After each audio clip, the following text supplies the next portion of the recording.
Hi, my name is Ayaan Mohamud and I'm the author of A Thread That Connects Us. I'll be reading a sample from chapter 1 of the book. Hello, I speak into my empty room, pulling my headphones off one ear. When the knock comes again, I shout, "Come in," and jump up, tripping over the pile of laundry I'd forgotten was on the floor. To most people, their mum knocking on their door might seem inconsequential, but here, in this house, it is anything but. To hear my mum knocking on my door, knowing it means she's looking for me, wanting to speak to me. Hoya's knock is not just a knock, it is a quiet miracle. The door opens slowly, tentatively, and I scramble up from the floor to see Hoya standing there. "Hi, Hoya," I say breathlessly, rubbing my knee. "Everything okay?" She blinks once, twice, 3 times, opens her mouth and then closes it again. I wait. I have learned to be patient with Hoya over the years. I know not to push her too far, to expect too much, because she's too fragile to bear it. So much of the last 5 years has been dedicated to understanding her and propping her up after my dad left us. I could write a 500-page manual on how to handle Hoya if I needed to. There are moments when I try to remember what the precise turning point in our relationship actually was. Was it when my dad selfishly abandoned us to follow his dreams of extending his business abroad?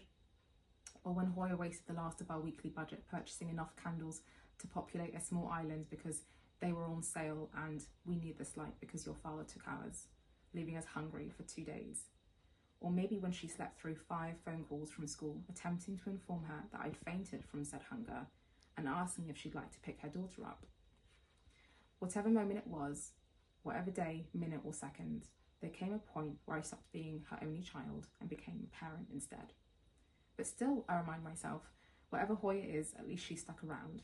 At least she didn't leave me and go running to the motherland, sniffing for more money. Hoya stands in the doorway looking smaller than ever, hollow like everything inside of her has been scooped out. The dark bags under her eyes bring a misery to her face that makes me want to look away, and the once rich brown complexion of her skin has become ashen. Hoya's limp hair is laced with grey. She looks as though she's aged a century in the 5 years since Arba left. "Hoya," I ask again, trying to tread delicately. "You okay?" She opens her mouth and I hold my breath. "Your dad is coming home, Sophia," she whispers, looking down at her feet. I pull my headphones all the way off to make sure I'm hearing her right. "Arba is coming home?" Already my ears are flooded with the rhythmic thump of blood, the chaos of fear and love and hatred. Hoya nods but doesn't look up. I open my mouth to ask the burning questions, but it's hard to sift through the flood in my brain. Why is he coming back? Is he back for good? Is he coming to see us?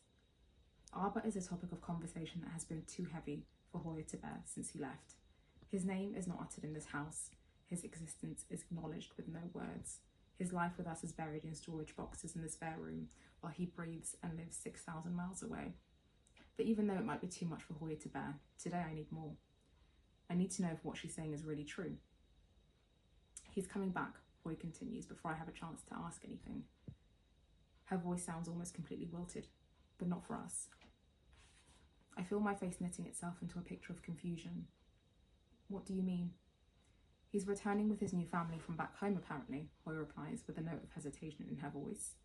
She turns away from me, a shiny new wife and kids. Then, without another word, she stalks into her bedroom. I stand there dumbfounded, waiting for her to come back out, to give me something more, to fill in the gaps, to answer the wide, gaping questions in the crater left behind by her explosion. But when the door doesn't open again, the truth of her words settles like an anchor. My dad, coming back with a new family. I slam my own door then, flinging my headphones on my bed. My hands tremble and within moments they're shaking violently like someone has possessed my limbs. I slide down the wall, needing to be close to the ground.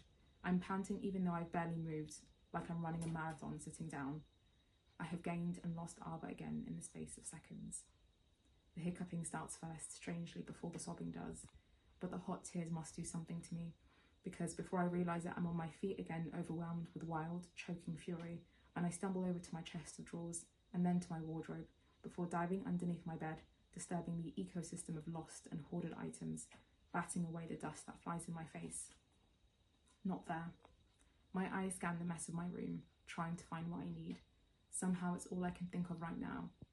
I find the binoculars under the third pile of clothes in the corner of the room and pull my arm back to throw them against the window.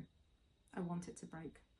I want everything to break, the same way Abel broke us.